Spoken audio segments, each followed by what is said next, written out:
జతగా ఉండే వరమే నువ్వే ఇస్తే ఇంకేమి కావాలి జన్మకి.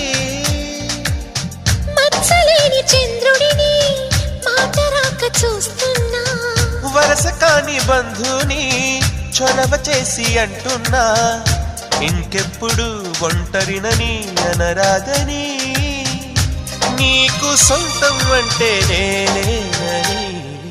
కొమ్మ కొమ్మ విన్నావమ్మ కోయిల వస్తుంది, వస్తూ వస్తూ తనతో వెన్నెల వెలుగులు తెస్తుంది.